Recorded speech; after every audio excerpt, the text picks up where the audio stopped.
Hey, thanks for tuning in.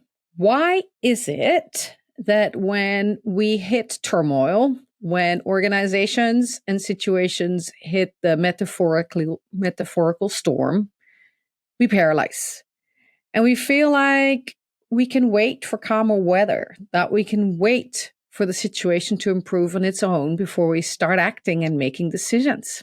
The truth is, we have no idea how long the storm lasts. It may be quite a while. We have no idea how big it is and how far, of course, it's going to take us. And so it's actually really dangerous to not make decisions, to wait for calmer weather. And I get it. It's a natural, instinctive thing to do.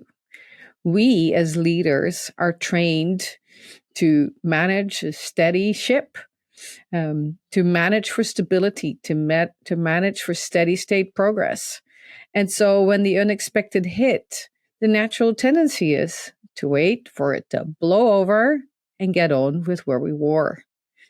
The challenge is, what if we drift enormously off course in that time? Or worse, drift so far off course that we literally become a shipwreck? That actually is a reality. And that is why I want to talk about it today. Inertia in the storm.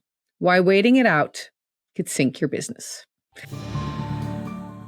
Leadership today isn't just about scaling. It's about navigating constant uncertainty, market disruptions, and high-pressure decisions. If you're dealing with chaos, bottlenecks, and relentless pressure, welcome to the Business Emergency Room. I'm really glad you tuned in today. I think this is a very topical topic. Is that a good English expression? Maybe not. But very relevant in today's world where everything is more unexpected, more turmoil, more ambiguous, more volatile. And so the storms keep coming.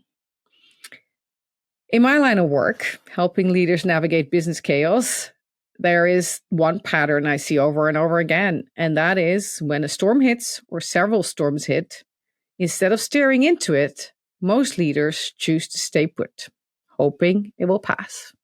As many of you know, I'm a sailor. I'm a skipper, which means I captain yachts. If you are out at sea when the storm hits, you do not have the luxury to wait for calmer weather. You have to do something. You need to act. You need to decide. You need to steer. You cannot simply throw out the anchor and hope you'll be fine, because that's not how it works. In business, though, we do that. We postpone the tough calls. We downplay the storm. We hold out for calmer weather because it's not necessarily blowing directly in our face. And so we don't see that, what the storm is actually doing to us in our business. So what I want you to realize is that there are some lessons to be taken from that offshore sailing world to avoid inertia in the business context. What do I mean by that? Inertia to me is the tendency to remain unchanged, even when it's no longer safe to do so. So inertia is literally unreactive, right? So you're not reacting to the things that are happening around you or to you, and you're sticking to old strategies even when they no longer work. You are maybe avoiding making decisions in times of upheaval. You are seeing changes on the horizon, but you don't necessarily like them.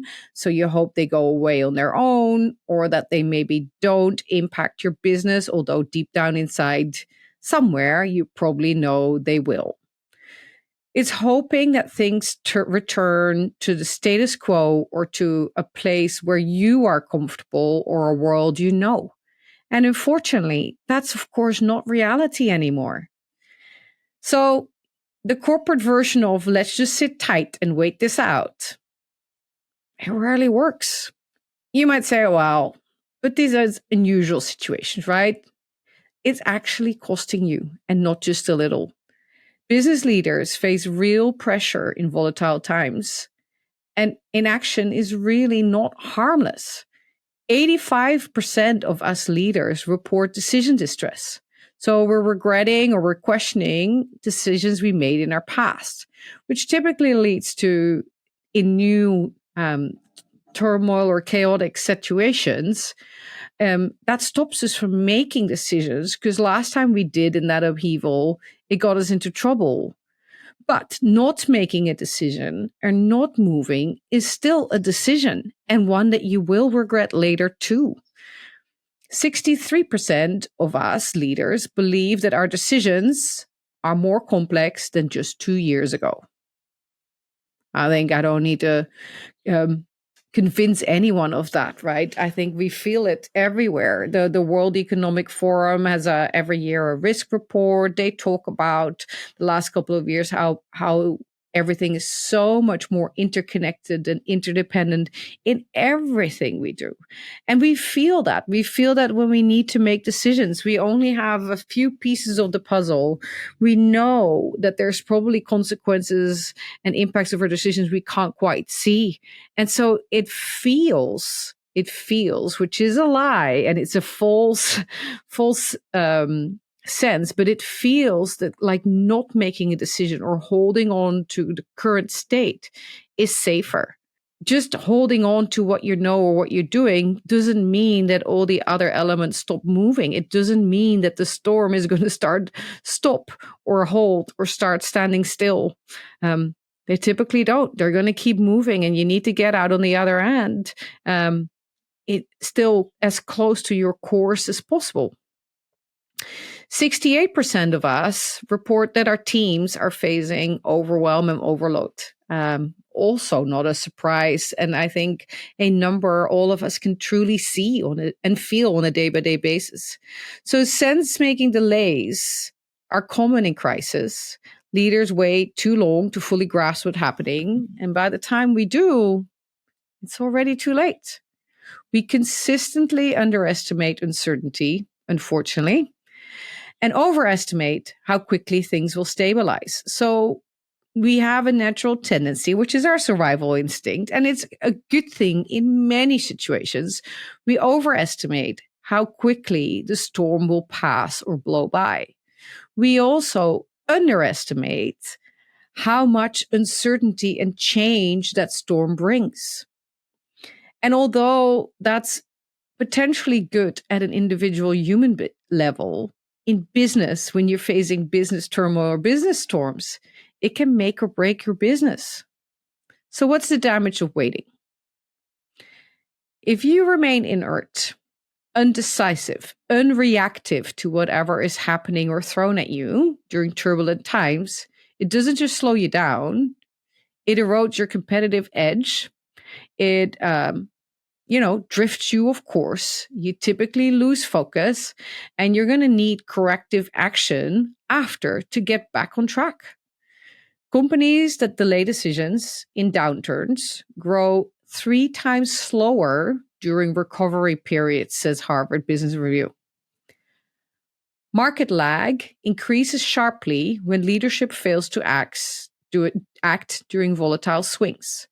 So not reacting in the storm almost certainly means you're going to be lagging for a period after. Well, if you're facing almost daily or monthly storms, as most of us do in business these days, then that's going to go downhill quickly. Also, innovation stalls, talent disengages, and alignment fractures. So let's be clear. Inaction is still a decision, right? It's the decision to not react to anything that's going on. And that's rarely a good one. So let's get to it. You find yourself in that situation. How do you get to a point where you do and will and can make decisions in the storm, where you are in a volatile situation, changing quickly? You only have parts of the pieces of the puzzle. Yet doing nothing will just make you a play ball for the waves. Well, here are some practical things you can do. First of all, you want to invest in a culture of decisive action. So you might say that doesn't help me in the moment, but Even in the moment, you can find the people in your team or in your organization who naturally have that ability and are willing and able to decide in the moment. It would really help if, in general, that is a trait or type of behavior that you reward. We don't need perfect clarity to act. You just need to act in the best way possible, make the best possible decision based on what you do know.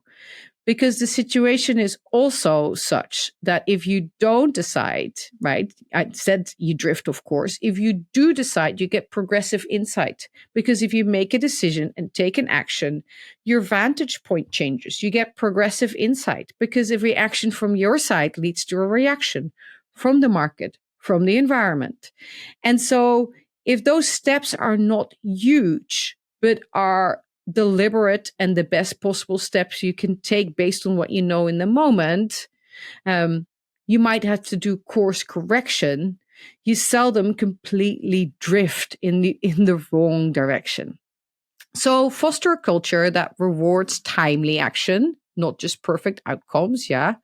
Recognize and celebrate teams or individuals who move with clarity under pressure, and model this behavior yourself as a leader. Avoid the temptation to overprocess when swift direction is needed. Remember, progress beats perfection. And sticking somewhat close to the course you were on in the midst of a storm is still going to be way better than remaining inert and drifting uncontrolled, because then you have a much bigger gap to close once the storm passes. What you also want to do is enhance your situational awareness. And that I compare typically to the weather forecast, right? And to the skills that a skipper or a captain has. If waiting for the storm only makes sense if you know how long it's going to last. And most of the time, we don't. So you ask yourself, what is my equivalent of a weather radar, right? What gives me at least some sense of a forecast, whether this is a tiny squall and may, affect me very much today, but probably not so much tomorrow, or what is actually bigger and a system that we truly need to navigate. And by the time we're going to come out at the other end, I'm not sure what the world's going to look like, but it's going to probably be different than the environment we sailed into. So what are the indicators that you have that this is not just a short-term blip, or where this is going to go, or how this is moving, and how much uncertainty do you have around it? If you have a storm and you're not sure if it's going to get worse before it gets better, as a sailor, I reduce my sails, right? I'd rather have less surface area up there, and I might go a little smaller. And you might say, well, that's not helpful because it might mean you're longer in the storm. True, but if I put up a little bit too much sail, assuming that the weather's going to get better soon and it gets worse before it gets better, I might not have the chance to reduce those sails anymore, because it might get so violent that I don't have anybody who can safely go up there and do it. So it's about the uncertainty cloud or range around what you know that also can inform which actions you decide to take. Taking action doesn't mean ignoring what you do know about the risks or the uncertainty involved, right? It's making the best possible decision considering how big that range might be. The other thing to look at is, what are your competitors doing that you're potentially ignoring? And I'm not saying, because you know what I feel about copycat behavior, you don't know all the drivers and the moving part in your competitor's business. But if you are in a market with quite a lot of players and everybody, it's like in a neighborhood. If all your neighbors are closing the shutters and moving their outdoor furniture, etc., and you're the only one that doesn't, you want to ask yourself some questions, right? And the same thing is, of course, true in business. If you see everybody doing something and you're not, then ask yourself, why are they, and are they reading the weather forecast differently than I am, maybe? And maybe there's 2 or 3 different reactions out there, but it's a good way to have a think about how you're interpreting what you're seeing and how others are interpreting it, to ask yourself some critical questions there. If this is not a passing storm, you need to act like it. And that means more listening, more scanning, and more preparation, and obtaining as much data you can get, including data about the range of uncertainty. Then, tip number 3, one that I bring up in many different situations, but I think is totally true in the middle of a storm, which is declare intent. If you cannot decide how to act yet because you don't have the information, but you do know you're in hot water, then you need to make it clear where you're heading. So if that storm is coming up, you need to tell your team, we're still aiming for the same destination despite the storm.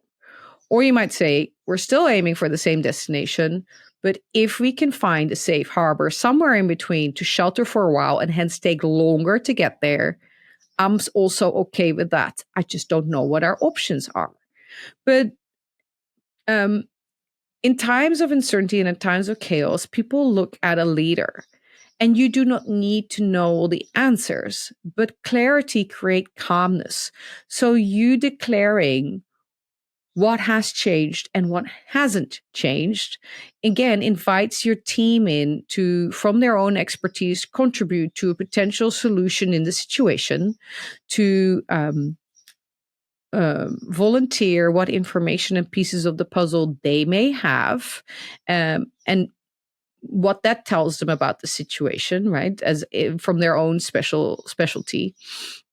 And you'll be amazed about how much more of a problem-solving type nature of the conversation you get in that. So in the storm, even if you don't immediately know, declare what you do know, declare where you intend to go. And as you get progressive insight, fine-tune that. Which brings me to point number 4. You want to increase communication and you want to increase cross-functionality. When things get uncertain or rough, we retreat. We go back to the space that we can control. We typically, all of us, have a tendency to start micromanaging because we are looking for control. So we want to know everything. Because somehow knowing more tidbits of information makes us feel more secure. It doesn't actually mean we're more in control. We also focus more inward. We're busy addressing our individual fears and worries and anxieties, and not necessarily the collective. And the solution often lives in the spaces between the functions. You need collaboration, you need collective problem solving, and you need people to contribute from their expertise and their specialty and their operational area, because you're in an unusual situation. And so what you do know in terms of understanding about other people's disciplines may not be enough or even relevant in this situation. You need people to speak from their expertise and contribute as and how they can. So breaking those barriers is important. You need to communicate more, not less. You need to involve more people in the situation. You don't want things to get lost in translation. So even if not everybody gets to contribute in meetings, if you have toolbox talks or whatever quick connects you have to try and crisis meet and address the situation, invite more parties in to listen, because it will allow people, when they really hear something that conflicts with their piece of the puzzle, they will speak out, they will bring it up, because they heard from the horse's mouth that nobody else in that meeting realizes that risk or that issue exists. And so they realize it's up to them to bring it up. Which brings me to the fact that you need to create a shared space, which can be virtual or physical, where everybody brings their puzzle pieces to the board so you can see which pieces you have and which pieces you're missing. You need to encourage the sharing of the knowns and the unknowns, right? So people also need to share, saying, well, I have these three pieces, but I'm really been looking for that fourth piece, and somehow that I can't get. It allows people to make it really clear that having that fourth piece would to them make a big difference, and why. So again, that then feeds you knowing how big your cloud of uncertainty is, and hence might lead to different actions or smaller steps, which is fine as long as you keep making progress. If you wait for more clarity to communicate, then it's like waiting for silence to speak, and it won't come, right? So you need to say what you can. Last but not least, if you're in a storm, what you really need to do is bring in a specialist. You don't have to figure this out alone. Storms are not steady state in business. There are people who've seen a disproportionate amount of storms and upheaval, or who simply have the character traits and the way of operating that is useful and helpful and appropriate for these high turmoil situations. And so call for help, because that is there. It's not a normal trait for humans or a normal tendency for leaders to manage through upheaval. This is not what you've trained for. This is not where your leadership skills lie. This is not what has bred you success. Yeah. So as much as these experts are then good at navigating you through the turmoil, they might not necessarily be the right people to help you tune your business when you're in steady state operations, right? There is different skills and different skill sets. And there is definitely good weather and bad weather skippers and captains. So if you hit a storm, don't hesitate to call for help. When the stakes are high, don't hesitate. Get external support and avoid this inertia, right? Avoid doing nothing in the storm. Bring somebody in who can help you challenge your thinking. Bring in an interim executive who is not overloaded or doesn't quite feel the same panic or hasn't had this months or weeks or years of buildup of stuff, and hence comes with different energy and a different perspective to temporarily be like kind of like your power bank for your phone, right? A really high level power charge temporarily to your organization, which you need in a situation like that.